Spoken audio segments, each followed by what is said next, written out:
രാവിലെ എഴുന്നേറ്റ് വരുമ്പോൾ കണ്ട കാഴ്ചയാണ് കേട്ടോ. ഒരു കിളി പറക്കാൻ വയ്യാതെ അതിൻ്റെ കാലൊടിഞ്ഞിട്ടുണ്ടെന്ന് തോന്നും കേട്ടോ. പറക്കാൻ വയ്യാതെ ഇങ്ങനെ മുറ്റത്ത് കിടക്കുകയായിരുന്നേ.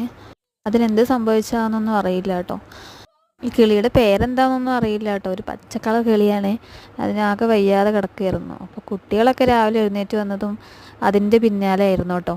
അതിൻ്റെ മേലെ മണ്ണ് വാരിയിടലും അതിനെ തൊട്ട് നോക്കലൊക്കെ ആയിട്ട് കുട്ടികൾ അതിന് ചുറ്റും തന്നെ ആയിരുന്നു കേട്ടോ രാവിലെ തന്നെ.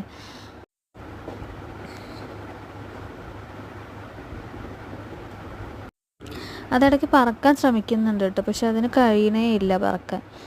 അങ്ങനെ കിടക്കുക, പറക്കാൻ പറ്റുന്നില്ല. കാലൊടിഞ്ഞത് കൊണ്ടാന്ന് തോന്നുന്നു കേട്ടോ. പറക്കാൻ പറ്റുന്നില്ല കേട്ടോ കിളിക്ക്. കണ്ടപ്പോൾ ആകെ പാവം തോന്നി കേട്ടോ. എന്നിട്ട് ആ കിളിക്ക് കുറച്ച് വെള്ളമൊക്കെ കുടിക്കാൻ കൊടുത്തു കേട്ടോ. വെള്ളമൊക്കെ കുടിച്ചു കേട്ടോ. ഇതൊരു ഞങ്ങളുടെ കസിൻ ബ്രോയാണ് കേട്ടോ. അപ്പോൾ ഷിജു എന്നാട്ടോ പേര്. ഷിജുവേട്ടൻ വന്നപ്പോൾ കിളീനെയൊക്കെ എടുത്ത് കയ്യിലൊക്കെ വെച്ച് തൊട്ട് തലോടി ഇങ്ങനെ ഇരുന്നു കേട്ടോ. കിളിയാണെങ്കിൽ അത് കൊത്താൻ നോക്കുന്നുണ്ട് കേട്ടോ. പിന്നെ ആ കിളി അവിടെ താഴത്ത് വെച്ചു. അതിന് പറക്കാൻ പറ്റുന്നില്ല, ഒന്നും ചെയ്യാൻ കഴിയുന്നില്ല. കുട്ടികൾ പിന്നെ അതിന് ചുറ്റും മാറുന്നേ ഇല്ല കേട്ടോ. അവരിങ്ങനെ നോക്കിക്കൊണ്ടേ ഇരിക്കുക കിളീനെ. എന്താ ചെയ്യാൻ പറ്റുക ഒന്നും അറിയില്ല. അതാണെങ്കിൽ പറക്കാൻ ശ്രമിക്കുന്നുണ്ട്, പക്ഷെ പറക്കാൻ പറ്റുന്നില്ല കാലൊടിഞ്ഞത് കാരണം. എന്താ ചെയ്യുക?